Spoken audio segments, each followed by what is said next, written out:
¿Y ha tenido espalda usted para empezar a investigar en su momento cuando era senador nacional este contrato que era ultra secreto entre YPF y Chevron?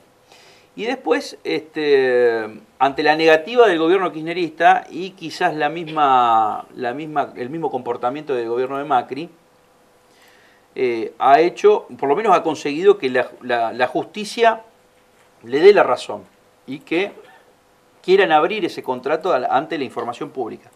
Pero ¿cuál es la instancia que hoy está viviendo eso? Nosotros tuvimos un fallo de la Corte Suprema de Justicia de la Nación a favor el 10 de noviembre pasado, que resolvió el amparo que yo presenté favorablemente y la Corte dijo el derecho de acceso a la información es del pueblo de la Nación Argentina y no del Estado. Y ordenó que se me diera una copia del contrato con Chevron. La ejecución de los fallos de la Corte lo hace la primera instancia. Fue a la jueza Carrión de Lorenzo, que después de muchas idas y vueltas, YPF hizo una judicialización del tema. Cuando la jueza le ordenó que me diera la copia del contrato, apeló 3 veces. La verdad que la jueza renunció, curiosamente renunció en el mismo momento. Macri le aceptó la renuncia y ahora pasó a la Cámara.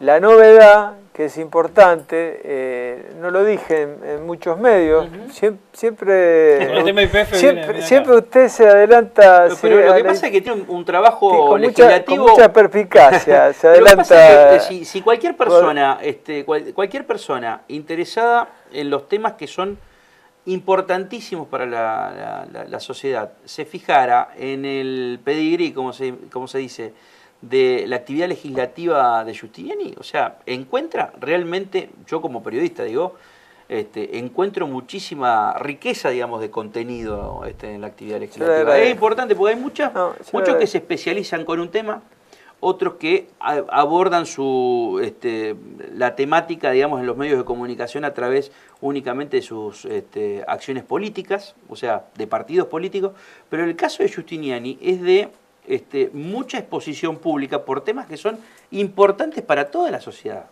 Sí, charlamos acá, yo agradezco, ¿no? Pero digo, charlamos acá en este programa la exención del IVA a los productos de la canasta básica de alimentos, que ahora es ley.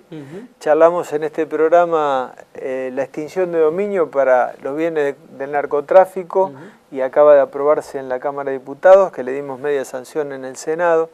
Y esto de que sea público, es importante también recordar que estamos hablando de la segunda reserva de gas no convencional más importante del mundo, que es Vaca Muerta, y la cuarta más importante del mundo de petróleo, Vaca Muerta. Por lo tanto, lo que queremos es que las cosas se hagan bien, y no que nos pase un Petrobras, que después de años aparecen todos los hechos de corrupción. Tampoco queremos Chevron en Ecuador.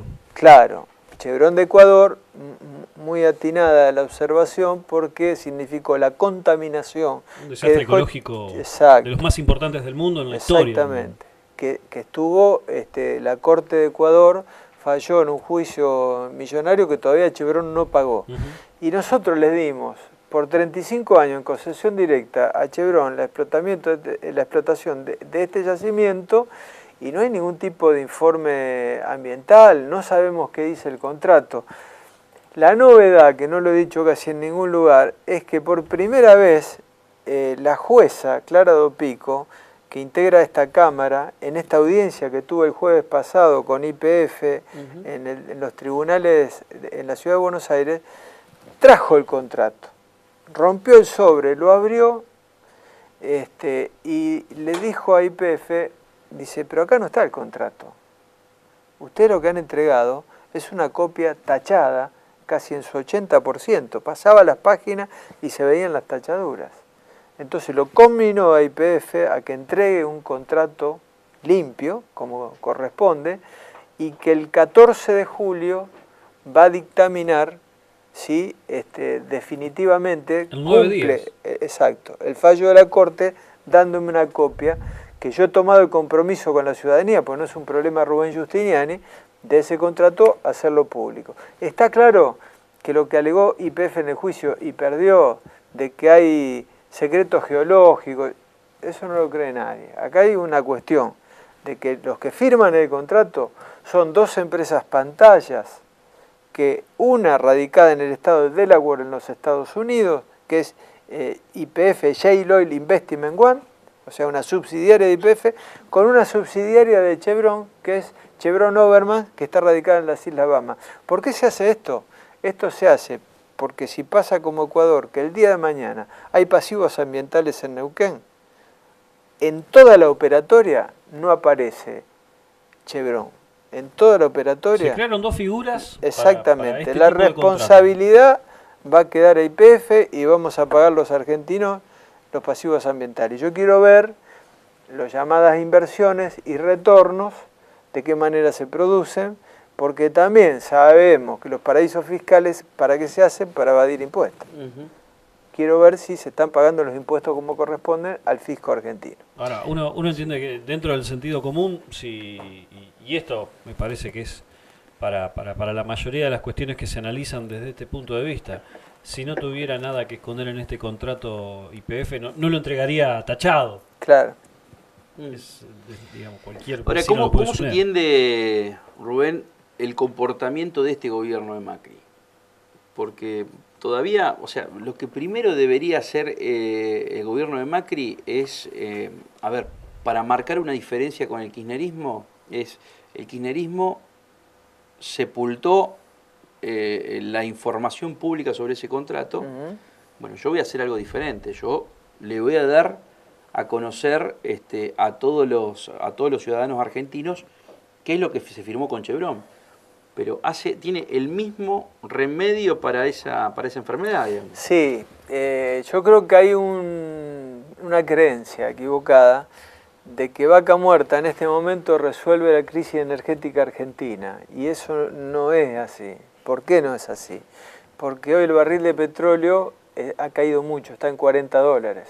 Si el barril de petróleo estuviera en $120, como supo estar en momentos el anteaño pasado, entonces sí, porque la explotación del no convencional es una explotación cara, y con un barril de petróleo en esos valores, si por lo menos no está en $80, desde el punto de vista económico no es Vaca Muerta la joya que da la solución a la Argentina de que pasa a ser autoabastecida en energía y que encima gana dinero. Entonces, me parece que todo esto parte de ese mito de que, bueno, Vaca Muerta nos salva, ¿no? Y entonces, cuidemos Vaca Muerta, mantengamos esto en secreto, porque Vaca Muerta, con esto despega a la Argentina. No es así, definitivamente no es así.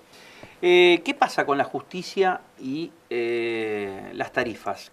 ¿Cómo piensa usted? Tiene que empezar a trazar parámetros, como comparaciones de los distintos de las distintas jurisdicciones de estados. Yo me acuerdo de una cosa, en provincia de Buenos Aires se conoció cómo actuó la justicia federal. Aquí usted hizo una presentación con la diputada Burger y con Palo Oliver.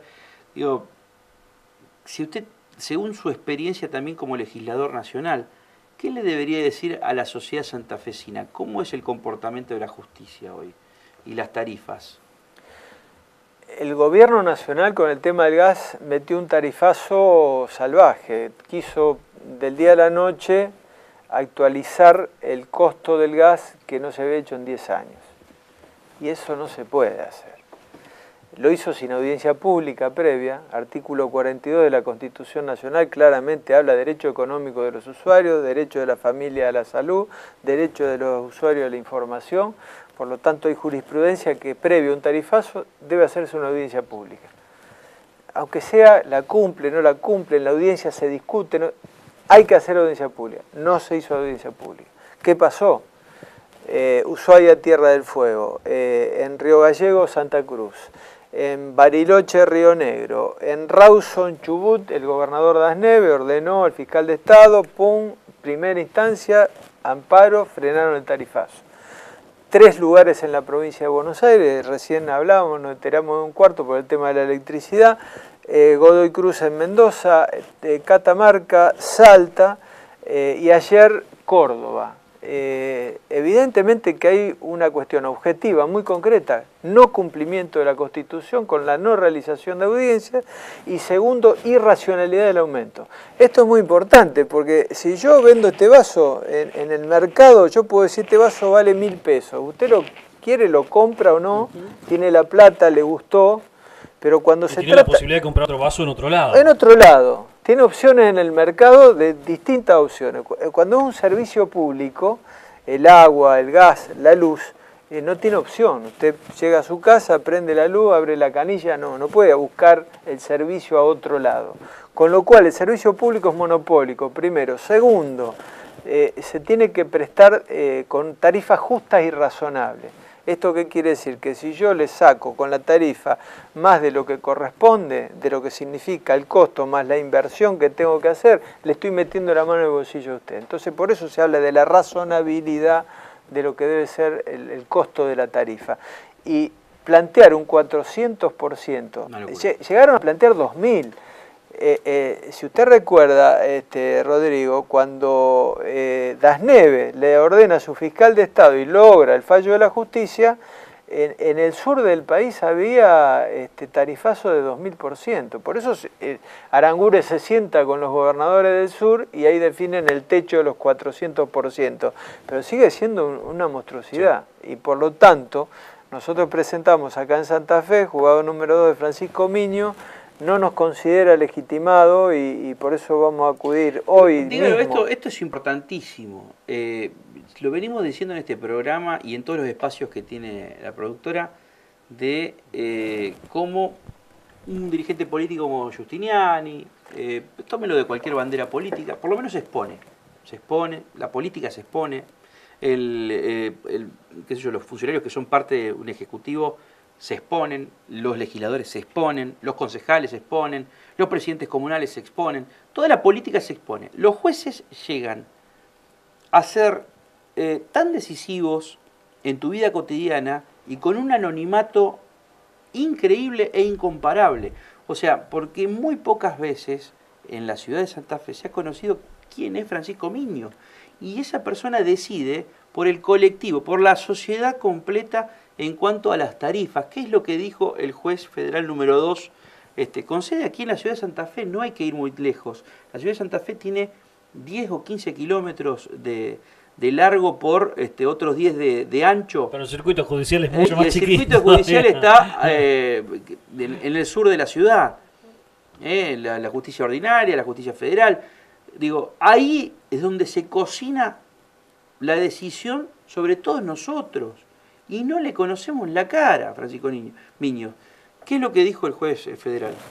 Que nosotros, porque no falló por el fondo de la cuestión que estamos planteando, de la inconstitucionalidad y de la irracionalidad del tarifazo, sino que de alguna manera nos saca de la cancha diciendo que los 3 diputados que hicimos la presentación, que además la hicimos como vecinos, porque en el escrito nosotros adjuntamos nuestra factura de gas de nuestros domicilios particulares donde vivimos y dijimos, venimos como vecinos a hacer este planteo de amparo colectivo.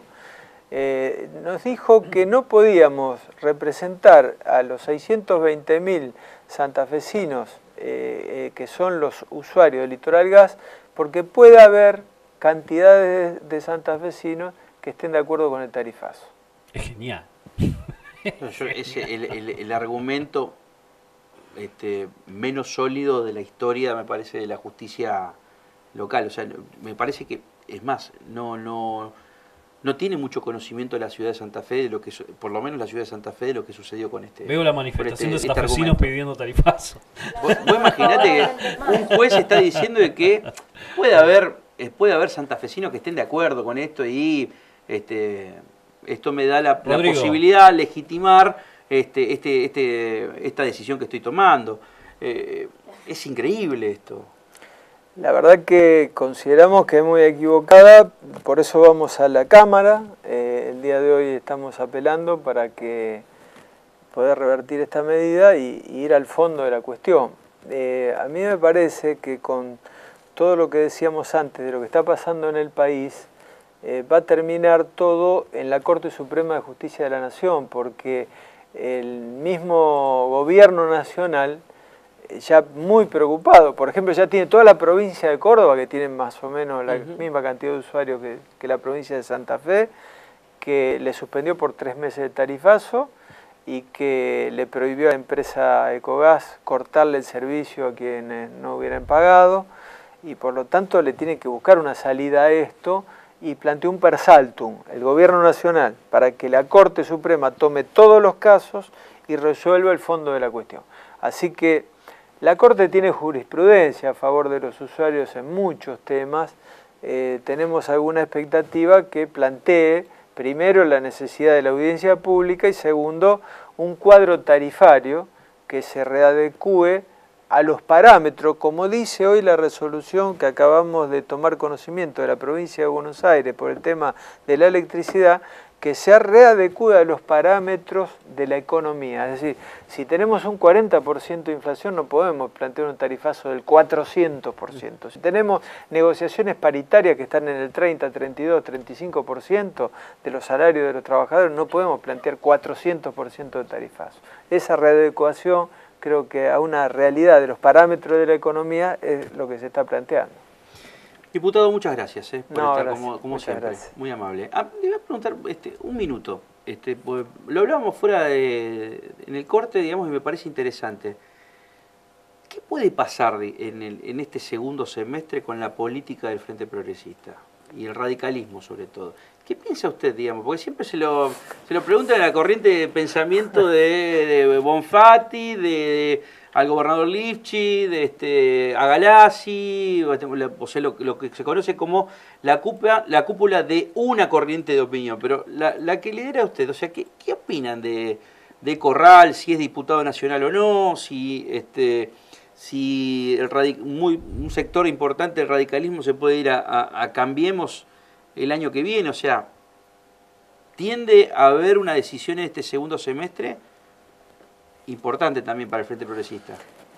A ver, lo que hay, primero, el radicalismo, la Unión Cívica Radical a nivel nacional hoy está en Cambiemos. Participa con sus dirigentes en el gobierno nacional, con ministros de gobierno nacional.